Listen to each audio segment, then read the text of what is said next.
nunca a vinda na casa de Deus em vão. Por isso, não é por causa da chuva, foi uma coincidência, mas eu quero falar de água.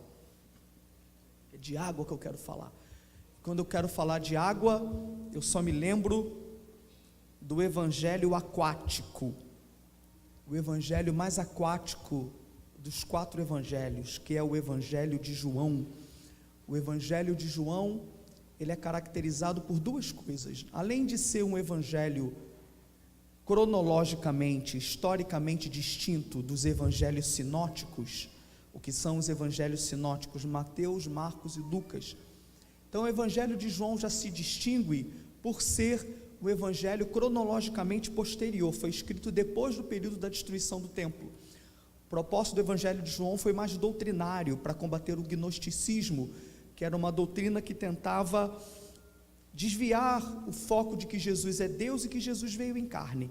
Além desse aspecto específico do evangelho de João, o evangelho de João tem mais 2 características interessantes. Uma é o evangelho dos diálogos.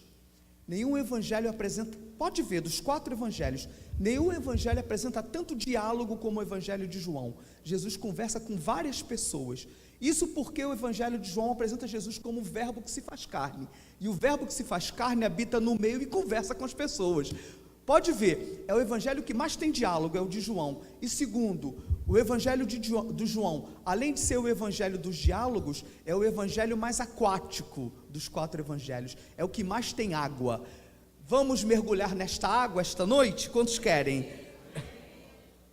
Glória a Deus. Portanto, abra a tua Bíblia no evangelho de João, no capítulo 7.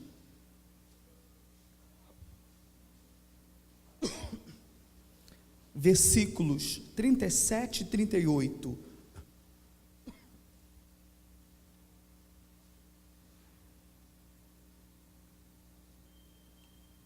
Evangelho de João, capítulo 7, 37 e 38, que diz assim: Ora, no último dia, o grande dia da festa, Jesus pôs-se em pé e clamou dizendo: Se alguém tem sede, venha a mim e beba. Quem crê em mim, como diz a Escritura, do seu interior correrão rios de água viva. Nós já oramos, nós concordamos com esta oração. Os irmãos, por favor, queiram tomar assento.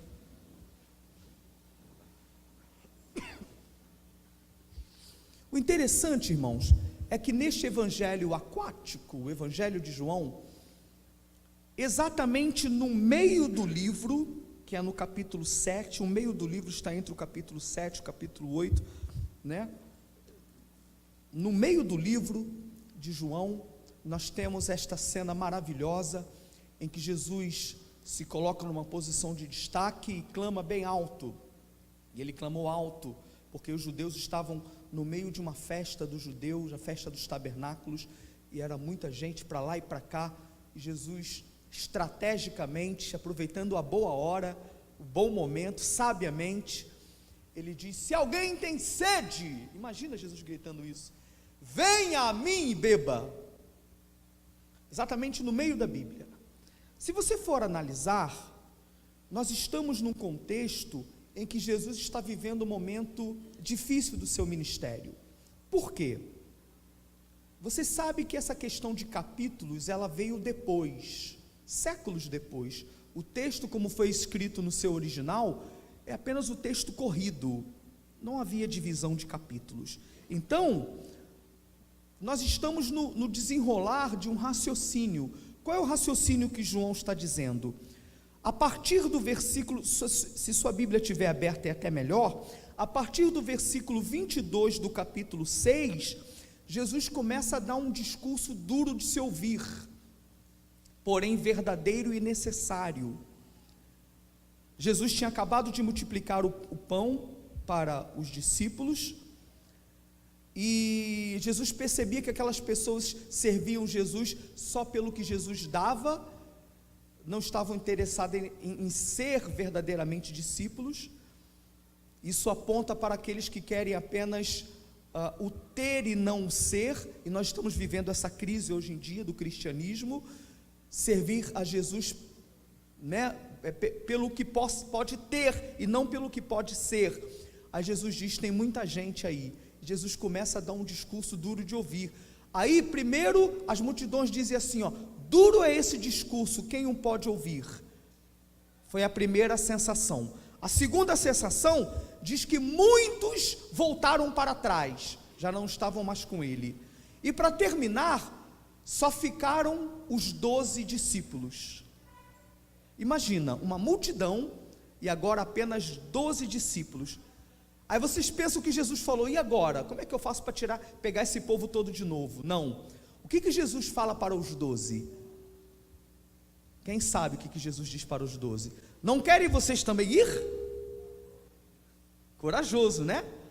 Aí Pedro diz, para quem? Pedro não diz para onde, Pedro diz para quem, porque cristianismo verdadeiro é relacionamento de pessoa para pessoa. Se você serve Jesus apenas pelas bênçãos que Jesus pode dar, você não está entendendo o que é cristianismo. Cristianismo verdadeiro é relacionamento de pessoa. Para quem, diz Pedro, iremos nós? Só tu tens a palavra de vida eterna. Pois bem, assim termina o capítulo 6. E quando começa o capítulo 7, a situação ainda está difícil. Por que ainda está difícil?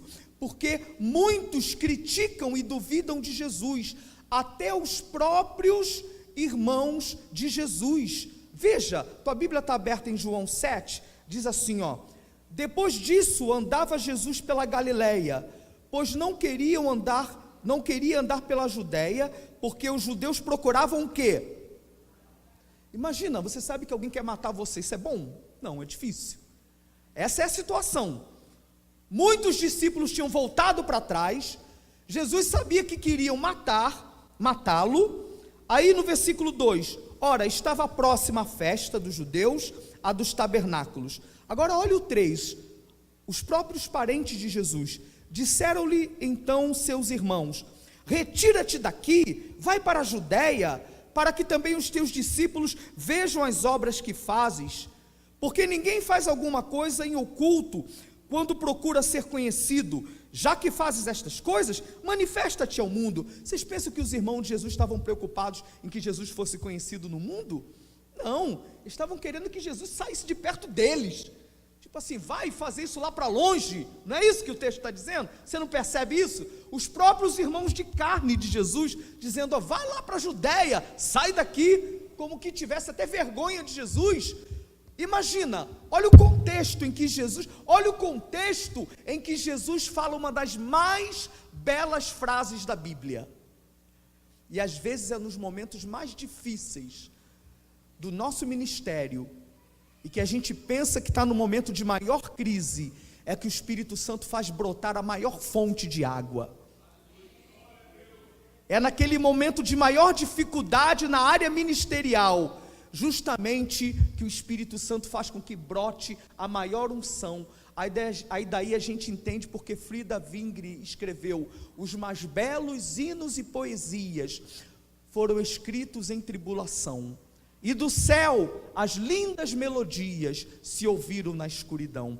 Eu aprendo também aqui no contexto do capítulo 6 e 7, em que muitos tinham voltado para trás. Segundo, estavam procurando matar Jesus. Terceiro, os próprios irmãos de Jesus queriam que ele fosse para longe. É nesse contexto de maior dificuldade que Jesus oferece a maior bênção e oferece o rio da água da vida. Significa que nós podemos ser usados por Deus nos momentos mais difíceis da nossa vida. Não é nos momentos não é no momento mais fácil da nossa vida que você pode ser mais inspirado, mas justamente no momento de maior dificuldade. Portanto, se você tem coração sincero, vocação sincera, chamada sincera e vive um momento de grande dificuldade, você é um forte candidato a ter uma forte inspiração para ser canal para outras pessoas. Quem recebe isso glorifica o nome do Senhor. É nesse contexto difícil. Eu acho que eu deveria começar sim, dizer que Jesus não está no momento fácil.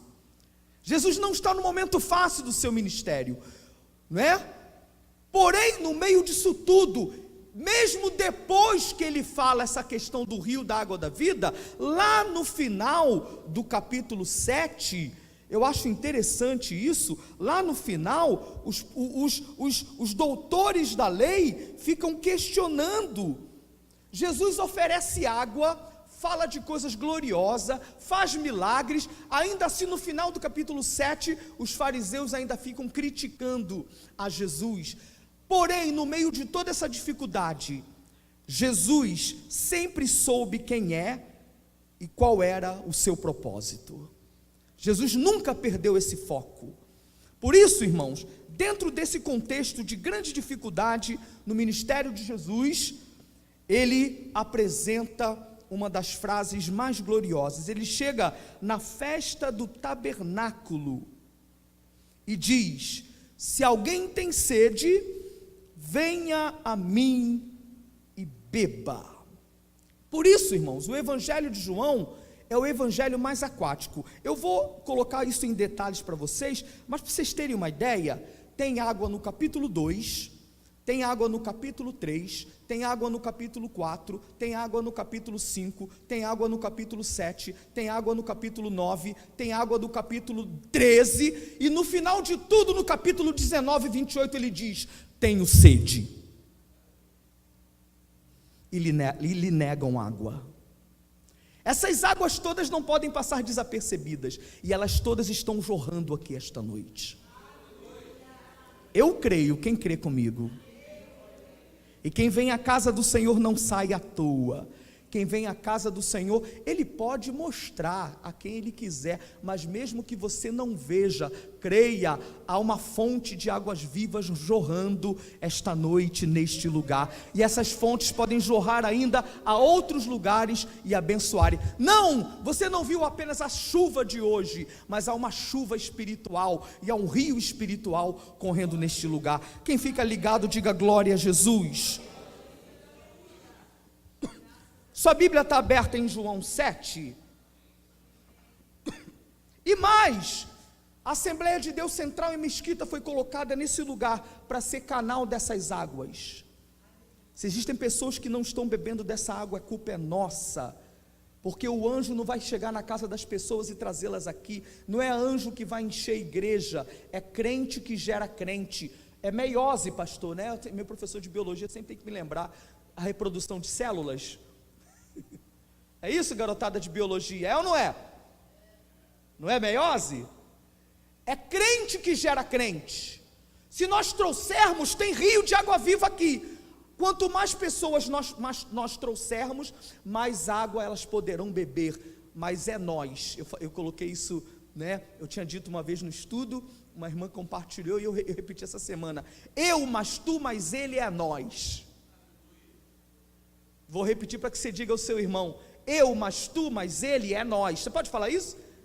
Eu, mas tu, mas ele é nós. É claro que somos nós. Isso aqui é uma figura de linguagem que eu quero dizer. Quem que é nós? Nós é isso, é eu, mas você, mas ele é nós. Glória a Deus. Então, meus amados, no capítulo 7, justamente na festa dos tabernáculos, veja comigo o versículo 2, por favor. Evangelho de João, capítulo 7, versículo 2 diz assim: ora, estava próxima a festa dos judeus. Que festa? A dos tabernáculos. O que era a festa dos tabernáculos, irmãos? Era uma das 3 principais festas dos judeus. Havia a festa da Páscoa, a festa de Pentecostes e a festa dos tabernáculos. Era uma festa de 7 dias e no 8º era o dia do grande ajuntamento. Olha só, irmãos, Jesus não agia meramente por emoção. Todo ser humano age por emoção, mas Jesus não pautava o seu ministério por emoção. Primeiro, os seus irmãos disseram: já é a festa do tabernáculo, vai para lá, sai daqui. Jesus fala: vão vocês na frente, ainda não é chegada a minha hora não. Quem sabe o que faz e como faz, sabe o momento certo de fazer. Jesus sabia que o momento de chegar era no 8º dia. Diz lá Levítico que Deus mandou eles fazerem jejum 7 dias. No 8º dia, lá em Levítico, capítulo 23, versículo 36, Jeová, o grande eu sou, mandou que no 8º dia juntasse todo mundo. E Jesus sabia que o dia dele falar seria justamente no 8º dia, porque é muita água que ele tem, e ele queria falar para muita gente.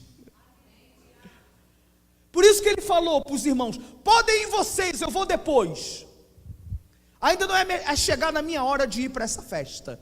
E Jesus foi no momento certo dessa festa. Agora vamos ao versículo. Então, a festa dos tabernáculos era a lembrança da peregrinação no deserto, certo? Segundo, lembrava que eles eram peregrinos no deserto, que a terra era Canaã. Eles montavam tendas e lembravam o seguinte, que a terra deles não era o deserto, a terra deles era Canaã. O que isso significa para nós? Que aqui nós estamos em tendas, a nossa pátria está nos céus. Mesquinho, infeliz, pobre é o evangelho da prosperidade. Que isso? Que paradoxo é esse, pastor? Vou repetir: mesquinho, limitado, não é, a segunda palavra minha não foi limitado não. Qual foi a segunda palavra que eu falei? Pobre foi a terceira, né? Foi uma delas, né? Infeliz, então vou repetir ipsilitris, né? Qual foi a primeira? Mesquinho, infeliz e pobre. Eu vou falar agora os três. Mesquinho, infeliz e pobre é a teologia da prosperidade. Por quê? Porque limita o evangelho há poucos anos aqui. Aqui nós só temos tenda, a nossa Canaã ainda não chegou, a nossa pátria está nos céus, donde aguardamos um Salvador, que transformará o corpo da nossa humilhação, para ser conforme o corpo da sua glória, irmão. É claro que Jesus dá bênção, abre porta, é claro que Jesus quer você com a melhor casa, com o melhor carro. O problema é a personificação disso, é a institucionalização do que não pode ser institucionalizado. Estão empobrecendo o evangelho com a teologia da prosperidade. Que oposto isso, né? Que oposto, estão empobrecendo a verdadeira riqueza do evangelho com a teologia da prosperidade. E que Deus levante vozes no deserto para que lembrem disso. Claro, irmão, não estou aqui sendo adepto da teologia da miséria. Depois de todo extremo tem um abismo, todo extremo é perigoso.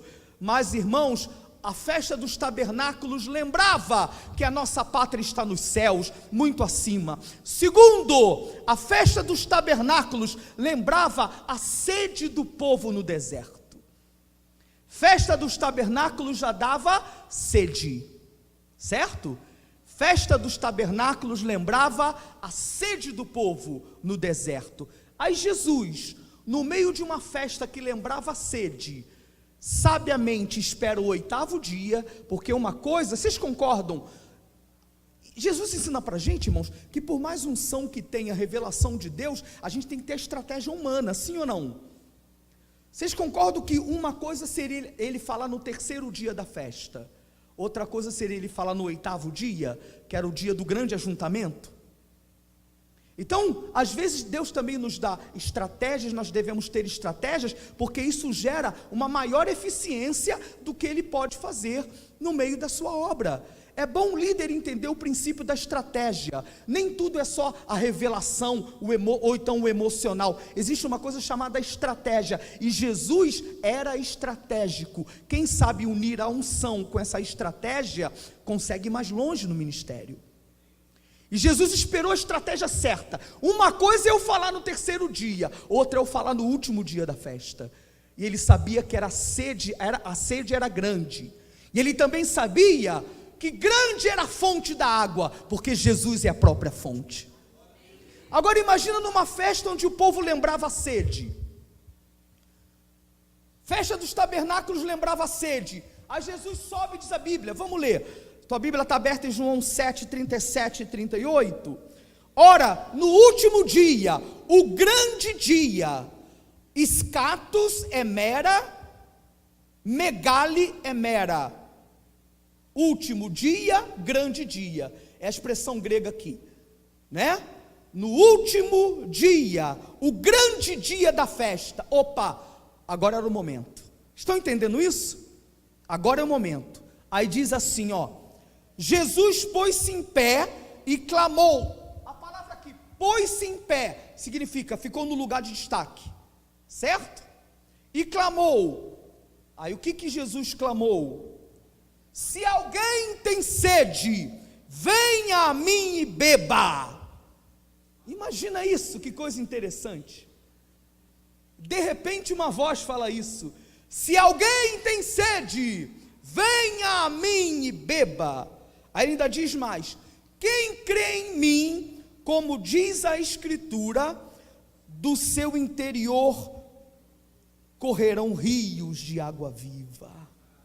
Aleluia. Meus irmãos, fonte é Jesus, as águas é o Espírito Santo. Fonte é Jesus, as águas é o Espírito Santo. Fonte é Jesus, as águas é o Espírito Santo. Responda por gentileza: fonte quem é?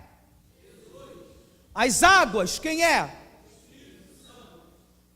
Essa é a interpretação. Vamos às águas? Diga ao seu irmão: vamos às águas. Primeira água, João capítulo 2. Abra sua Bíblia em João capítulo 2. A minha oração é que isso não seja um mero discurso, mas enquanto essas águas forem ministradas, o nosso glorioso Espírito Santo vai operando o que Ele quiser operar a nível de águas esta noite, em cada coração e em cada vida. Eu creio nisso e oro isso em nome de Jesus. A primeira água, a água de João 2, por favor, 2 do 6 a 9, leia comigo, por favor. Evangelho de João, capítulo 2, do 6 a 9. Ora, estavam ali postas 6 talhas de pedra para as purificações dos judeus, e em cada uma cabiam 2 ou 3 metretas. Ordenou-lhe Jesus: enchei de quê, irmãos?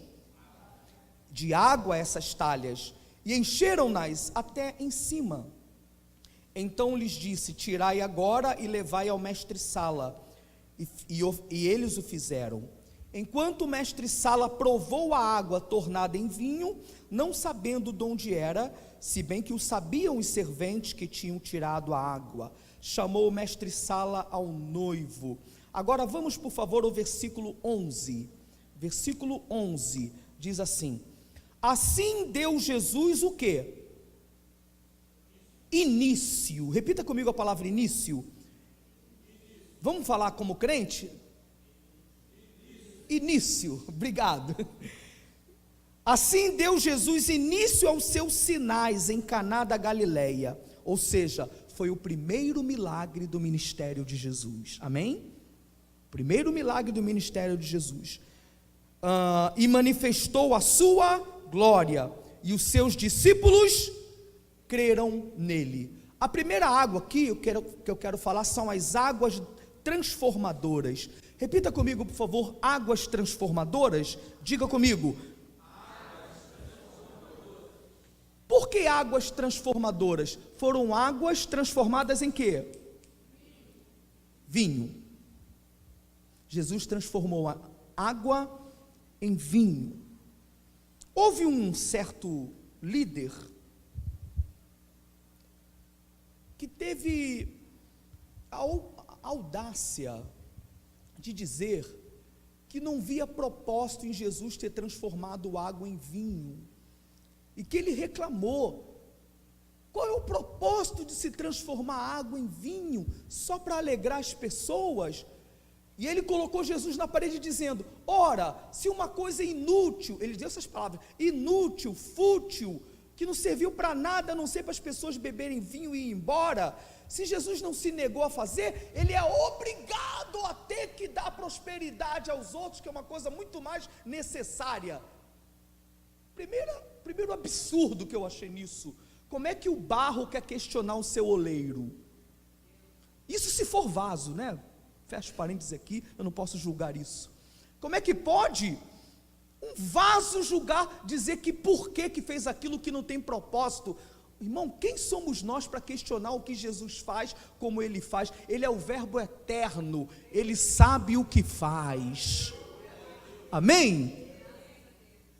E segundo, já tem uma coisa clara revelada aqui. E assim creram nele. Jesus fez isso para despertar a fé, para que os discípulos crescem nele. Então Jesus acertou, sim ou não?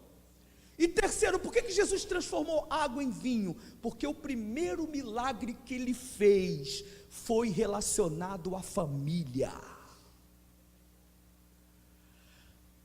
Antes de Gênesis 3, quando veio a proto-eclésia, ou a promessa da proto-eclésia, que Jesus promete que do descendente da mulher nasceria um que esmagaria a cabeça da serpente, tem a proto-família.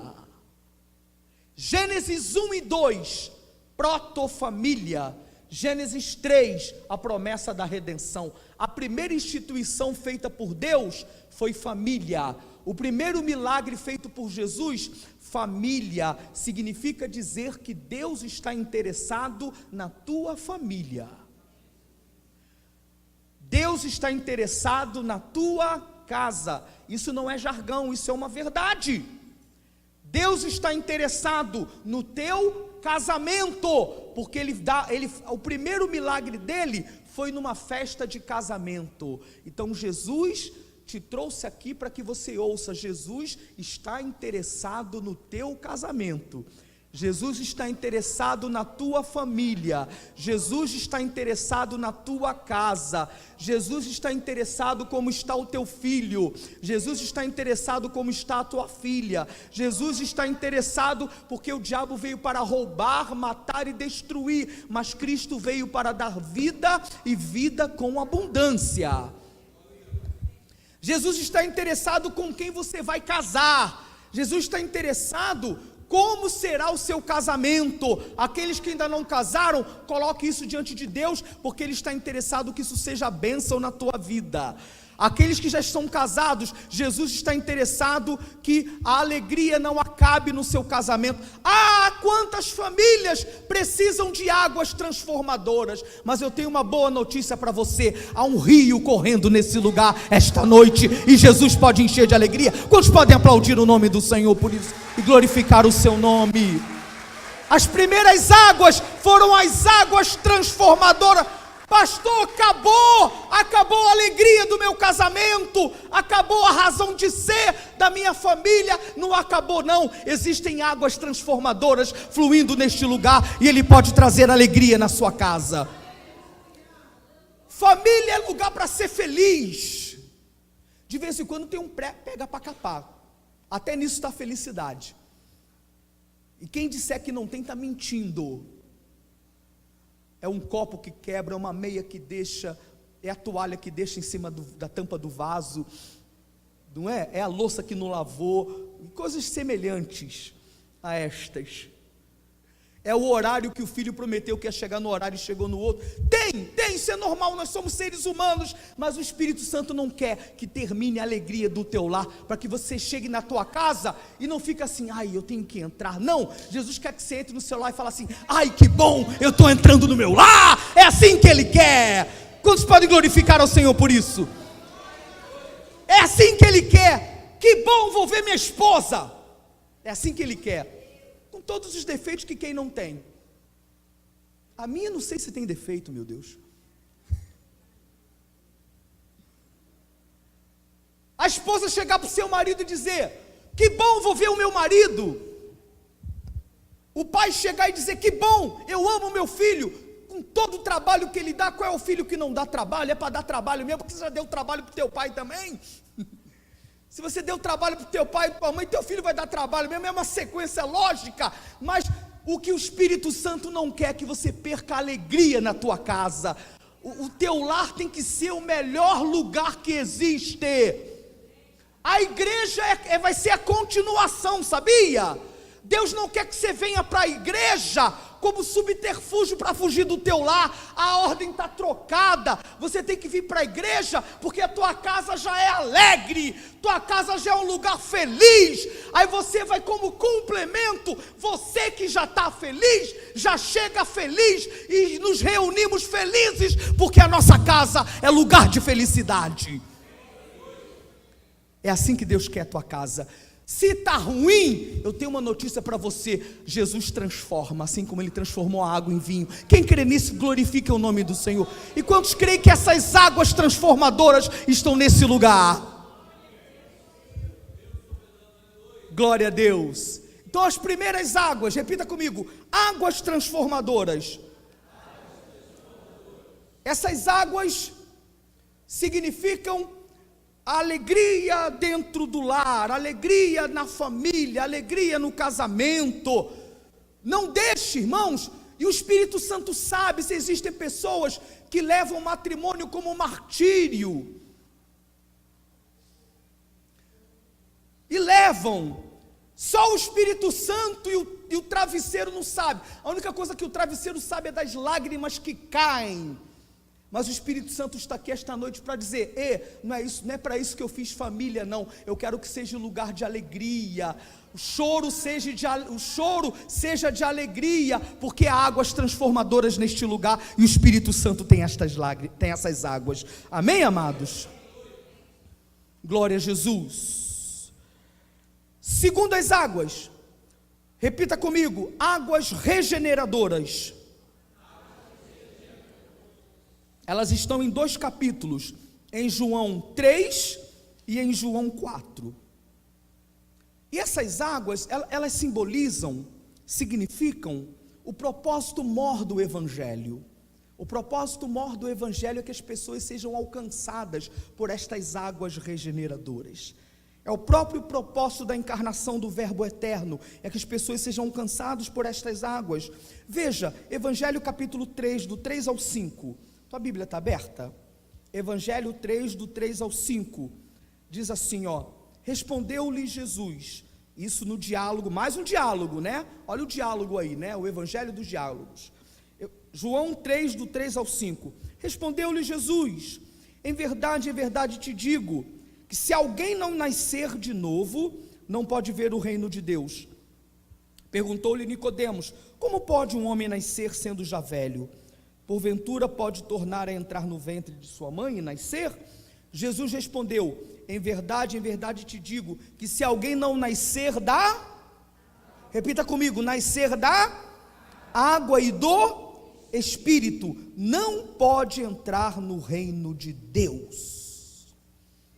Água, mais uma vez água, são as águas regeneradoras, nascer da água e do Espírito. 2 coisas aí significam água e Espírito. Água, palavra, Espírito, Espírito Santo. Há esse contexto no Evangelho de João e dentro da Bíblia. Ou seja, quem não nascer da palavra e da ação do Espírito Santo não pode ver nem entrar no reino de Deus. Nascer da palavra e nascer do Espírito. Quando fala nascer da água e do Espírito, aí pode ser Espírito e Espírito, porque o Espírito é água, é o rio, é a água que flui. Então quem não nascer do Espírito, não pode entrar nem ver o reino de Deus. Isso é uma verdade, porque quem opera a regeneração dentro do coração do ser humano é o Espírito Santo. Só o Espírito Santo faz a pessoa ser gerada novamente. O Evangelho é mais do que uma transformação, do que uma emoção, do que uma reforma. O Espírito Santo faz de novo, transforma em nova criatura. Isso é obra do Santo Espírito. Quem crê nisso? Águas regeneradoras. Vamos para o capítulo 4, onde isso é decifrado de forma espetacular. João capítulo 4. Leia comigo 6, 7, por favor. Evangelho de João capítulo 4, versículo 6, diz assim: achava-se ali o poço de Jacó. Jesus, pois, cansado da viagem, sentou-se assim junto do poço, e era a hora sexta.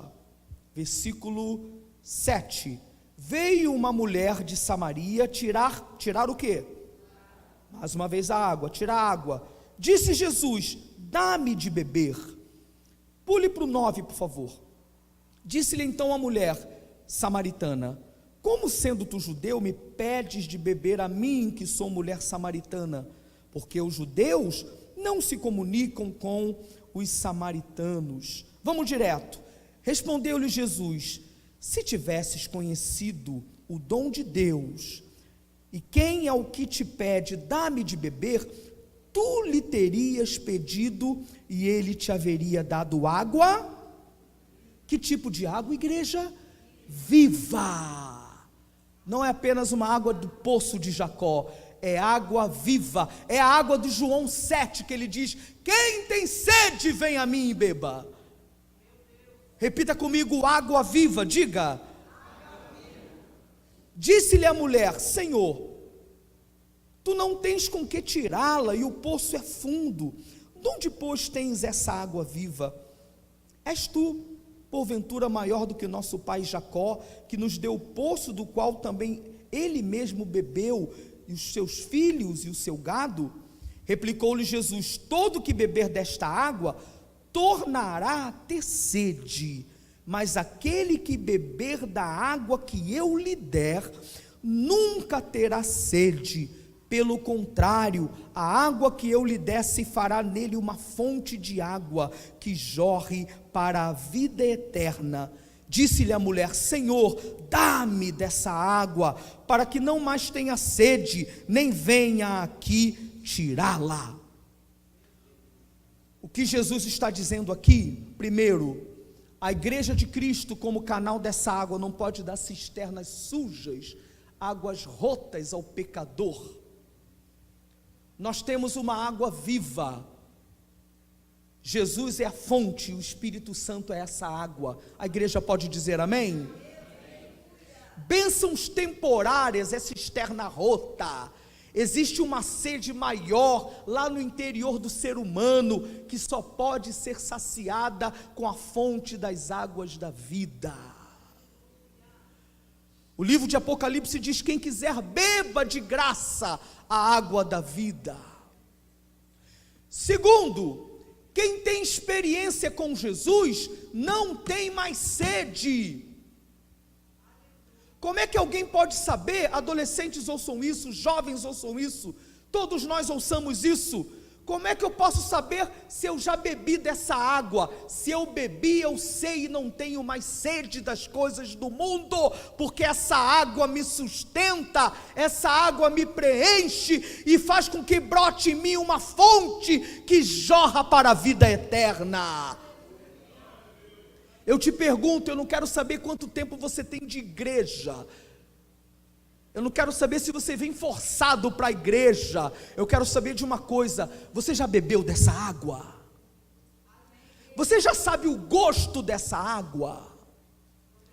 Já experimentou da fonte da água da vida?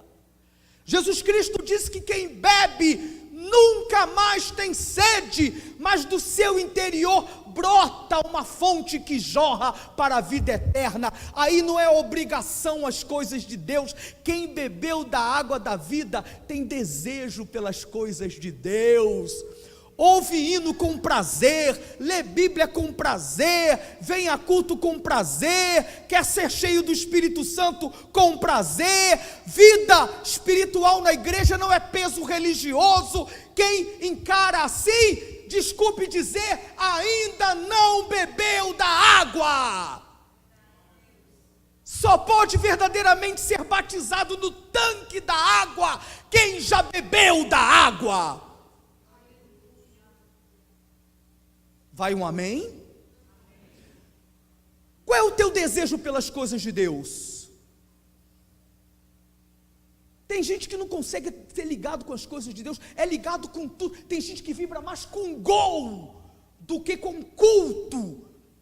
Tem gente que tem mais prazer, às vezes passa horas e horas comentando só coisas seculares. Estou dizendo para ser fanático não, tem hora para tudo, mas tem gente que tem mais prazer nas coisas seculares do que nas coisas de Deus. Sabe o que pode estar faltando? Está faltando mesmo é beber dessa água, porque quem bebe não quer outra água. bebe, não quer outra coisa. E eu digo para você, não tem coisa melhor. Amém, amado? Não tem coisa melhor do que beber da fonte da água da vida. E é uma fonte que jorra para a vida eterna. São águas do novo nascimento. Não é cisterna rota, não é água artificial, é água que transforma a vida. Quem bebe dessa água tem sempre um ex, deixou de ser e não é mais. Quem bebe da água tem a vida mudada pelo Espírito Santo. Glória a Deus.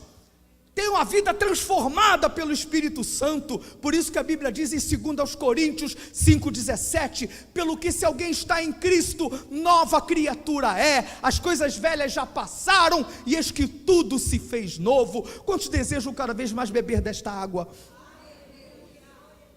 Repita comigo então: águas regeneradoras. Essa água é que dá vida eterna, você precisa dela. Só vai entrar nas cidades pela porta quem beber da fonte dessa água. Então, porque eu amo a tua vida, eu estou dizendo, não deixe de beber dessa água, porque é ela que vai te levar para o céu. Ela que vai te levar para o céu, é a água da regeneração. Qual é a primeira água que eu falei, irmãos? Águas da transformação. Segundo, as águas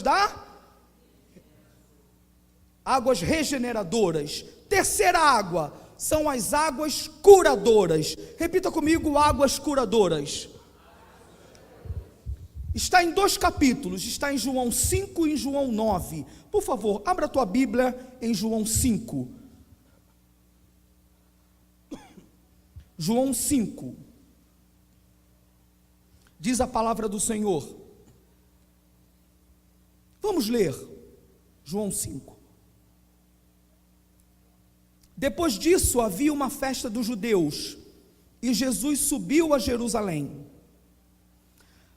Ora, em Jerusalém, próximo às portas das ovelhas, havia um tanque chamado em hebraico Betesda, o qual tem 5 alpendres.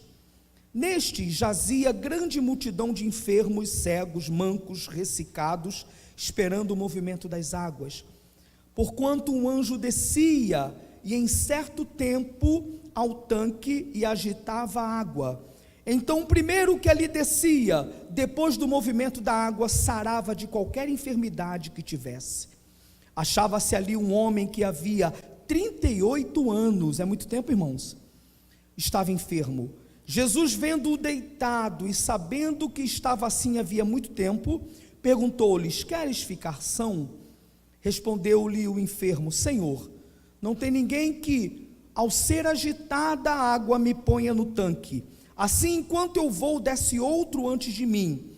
Disse-lhe Jesus: levanta-te, toma o teu leito e anda. E imediatamente o homem ficou são, e tomando o seu leito, começou a andar. Ora, aquele dia era sábado. Betesda, Bet é casa em hebraico. A junção Betesda significa casa de misericórdia. Outra versão diz casa de oliveira. Fato é, irmãos, que havia uma expectativa entre os judeus em torno daquela água, em torno daquele tanque.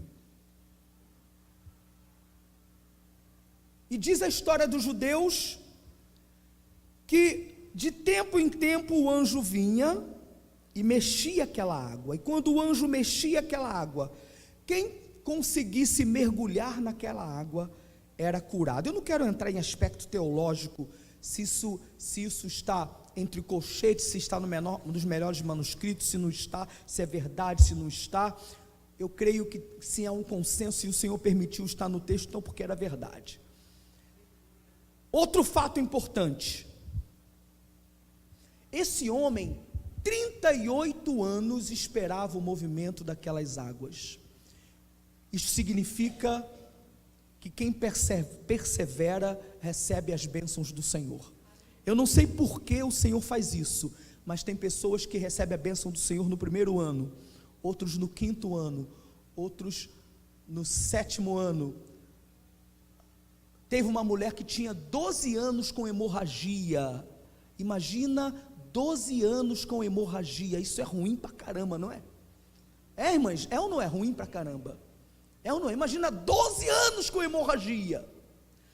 No mesmo dia que uma criança completou 12 anos, que Jesus fez um milagre, o que a criança tinha de vida, aquela mulher tinha de hemorragia. Quem já leu aquele capítulo que conta os dois paralelos? Lindo. No mesmo dia, foi da ressurreição, não foi? Era uma menina de 12 anos. Oi? A filha de Jairo, bem lembrado. O que aquela criança tinha de vida, aquela mulher tinha de hemorragia. E no dia que Jesus ressuscitou aquela criança, curou aquela mulher. Que coisa tremenda! E esse paralítico tinha 38 anos e ele não perdeu a perseverança. Quanto tempo você está esperando a tua bênção? Pode ser que o rio esteja passando hoje e seja o dia da tua vitória. 38 anos esperando o mover das águas. Só que Betesda, que era a casa de misericórdia, não tinha ninguém que tivesse misericórdia para jogar aquele homem no tanque. Na casa de misericórdia, não usaram de misericórdia. É possível que isso aconteça, porque o homem é falho. Vou repetir.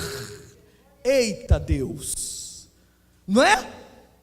Na casa de misericórdia, Betesda, não agiam de misericórdia. Mas eis que se aproxima dele o Senhor das misericórdias. Além de ser o Senhor da misericórdia, quem precisa de tanque quando chega a fonte da água da vida? Alamaxerebianda ramalabás. Para que tanque quando chega a fonte? Quantos glorificam o Senhor? Aí o Senhor das misericórdias diz: queres ficar são? Como que dizendo, acabou o tempo da espera, a fonte da água está diante de você. Quantos recebem isso em nome de Jesus? Quantos sentem a presença do Senhor e glorificam o seu nome? Aleluia! Queres ficar são? Não foi uma mera pergunta redundante. Com todo o carinho e respeito, Jesus soube o que perguntou, como que dizendo: eu sei que você está há 38 anos esperando misericórdia na casa da misericórdia, mas o Senhor da misericórdia chegou, e chegou a fonte da água da vida, e aquele homem foi curado, porque Jesus disse: levanta, toma o teu leito e anda, e aquele homem bebeu a água curadora. Quantos podem glorificar o nome do Senhor?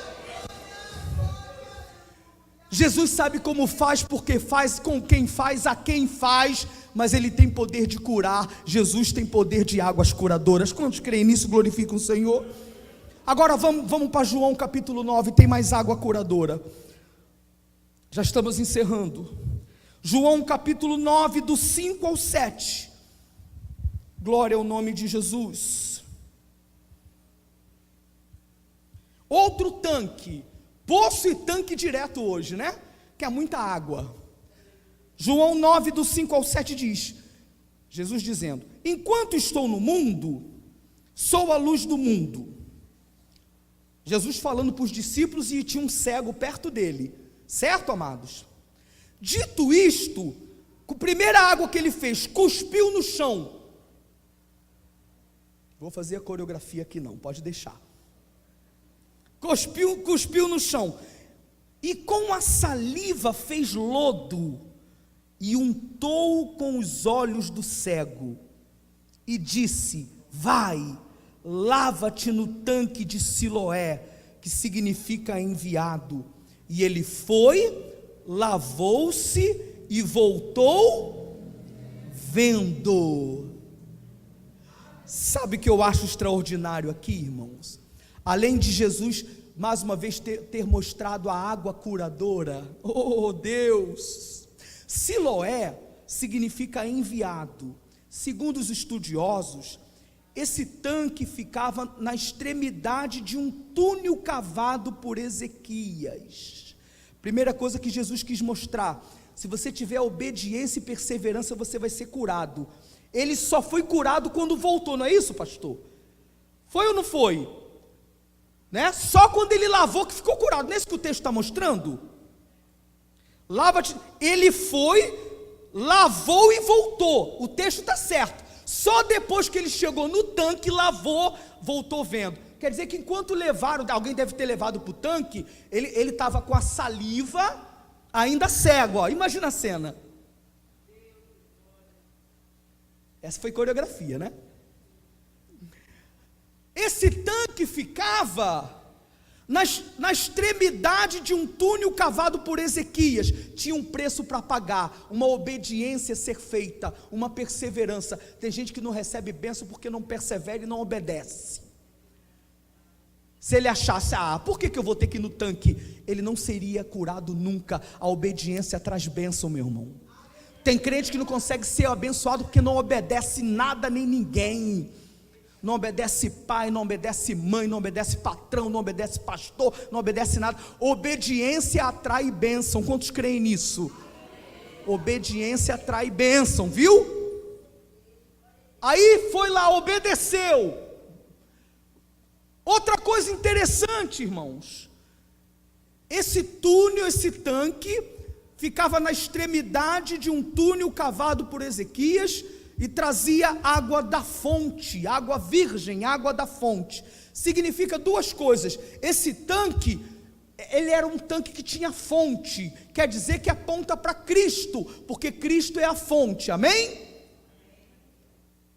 Então esse tanque ficava no túnel que trazia uma água da fonte.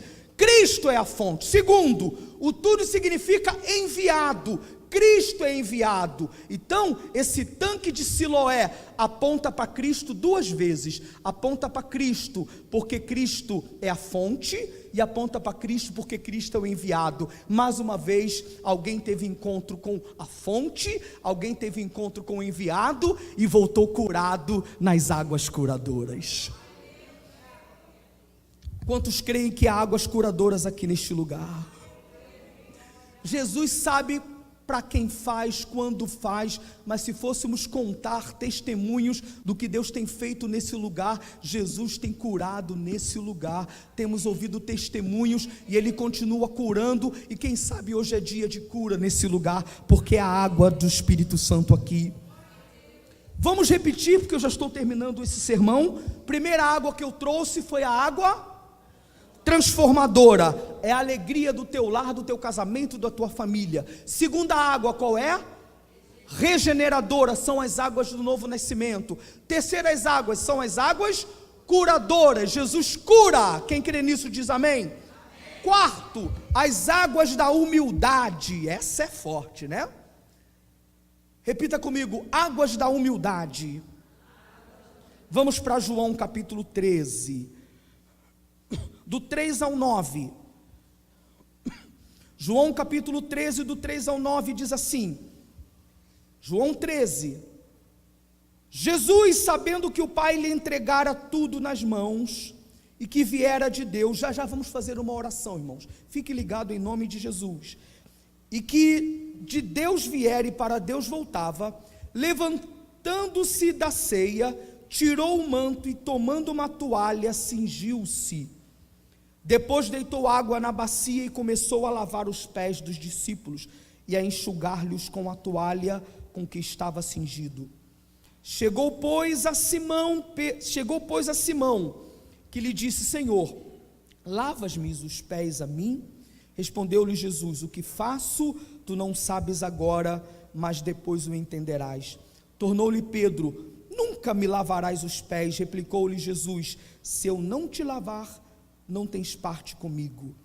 Disse-lhe Simão, Senhor, não somente os pés, mas também as mãos e a cabeça. Me dá um banho de humildade, Senhor. Nessas águas Jesus ensina que o princípio do Evangelho é o princípio da humildade e da simplicidade. Só tem uma verdadeira experiência com Cristo quem já foi lavado nas águas da humildade. A cada dia precisamos ser lavados na água da humildade. Quantos querem ser lavados na água da humildade? Imagina a cena, Jesus se curvando, o nosso Senhor, diante de quem todo joelho há de se dobrar. Jesus dobra os seus joelhos e começa a lavar os pés dele. Sabe o que às vezes atrapalha o crescimento de muita igreja e a prosperidade espiritual de muita gente? É que não desce, não consegue se lavar na bacia da humildade. É só o que falta para Jesus operar na vida dessa pessoa. É só isso. É só lavar-se na água da humildade. Abriu mão da razão, abriu mão do eu, abriu mão do seu ego, simplesmente não fazer nada a não ser banhar-se na água da humildade. O que você tem, querido, é graça, não é você não. O ar que você está respirando é graça. Jesus estava dizendo, ó, queridão, queridona, desce do salto, bebe da água da humildade, se lava na água da humildade, que Jesus tem uma fonte de bênçãos para a tua vida. Jesus tem uma fonte de bênçãos para a sua igreja. Todos nós precisamos, pastor também precisa, viu? Lavar-se na bacia da humildade, todos nós. Se Jesus fez isso, que dirá nós que somos os seus discípulos? Isso faz com que a gente desça do nosso ego. Não foi à toa que Jesus pegou uma criança e colocou no meio deles e disse, olha, quem não se converter como essa criança não pode ver o reino de Deus. Jesus está dizendo, no reino de Deus, todos têm que se lavar na bacia da humildade, da simplicidade. Quer dizer que você vai desarmado. Quantas coisas ficam truncadas na obra, que é simplesmente desarmar. Aí o Espírito Santo vem com essa água gloriosa, e o Espírito Santo opera na sua igreja. Eu quero ministrar na autoridade do nome de Jesus, que haja águas da humildade esta noite neste lugar. A começar em mim, que quando a gente se lava nessas águas da humildade, nós não pensamos em ninguém que não seja nós mesmos. Eu é que preciso, então eu já vou desarmado para o meu irmão, eu já vou desarmado para a minha irmã. Aí o Espírito Santo encontra lugar para operar. O Espírito Santo fala a sua igreja, o Espírito Santo fala a minha vida, o Espírito Santo fala a sua vida. Quantos podem dizer amém? E por último, por favor, de pé se você puder, além das águas transformadoras, além das águas regeneradoras, além das águas curadoras, além da água da humildade, eu quero concluir com você falando das águas do Espírito, das águas do batismo com o Espírito Santo, das águas do enchimento do Espírito Santo. Por favor, volte a João capítulo 7, enquanto os músicos ficam apostas, é águas purificadoras, é essa que está na unção. Quantos creem que o Espírito Santo está aqui? Quantos creem que o Senhor opera esta noite? João capítulo 7, as águas do batismo com o Espírito Santo, as águas do enchimento do Espírito Santo. Diz-nos a palavra de Deus, 37 ao 39, ora, no último dia, o grande dia da festa, Jesus pôs-se em pé e clamou dizendo, se alguém tem sede aqui esta noite, tem água à vontade. Tem água à vontade esta noite. Se alguém tem sede, venha a mim e beba. Só vai sair daqui esta noite com sede quem quiser. Jesus não obriga, mas tu vai sair com sede se quiser.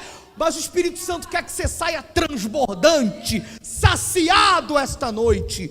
Glória a Jesus. Se alguém tem sede, venha a mim e beba. 38, quem crê em mim, como diz a Escritura, ou seja, tem base da palavra, do seu interior correrão rios de água viva. Olha a explicação, 39, ora, isto ele disse a respeito do Espírito, que haviam de receber os que nele crescem, pois o Espírito ainda não fora dado, pois Jesus ainda não tinha sido glorificado. Jesus estava se referindo ao enchimento do Espírito Santo. O Espírito Santo pode encher vidas. Jesus batiza com o Espírito Santo. João disse, aquele que vem depois de mim é mais poderoso do que eu, ele vos batizará com o Espírito Santo e com fogo. Jesus estava se referindo, quando ele dizia dessas águas, ao poder e ao enchimento do Espírito Santo. Meus irmãos, o batismo com o Espírito Santo não é monopólio de uma única denominação, é obra do Espírito Santo, e ele faz a quem quer.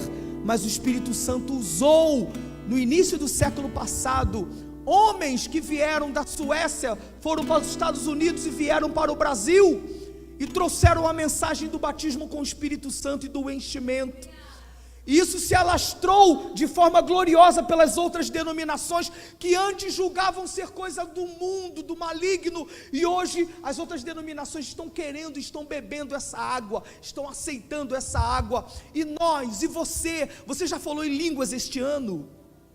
Você já foi batizado com o Espírito Santo, com a evidência de falar em outras línguas, conforme o Espírito concede que fale?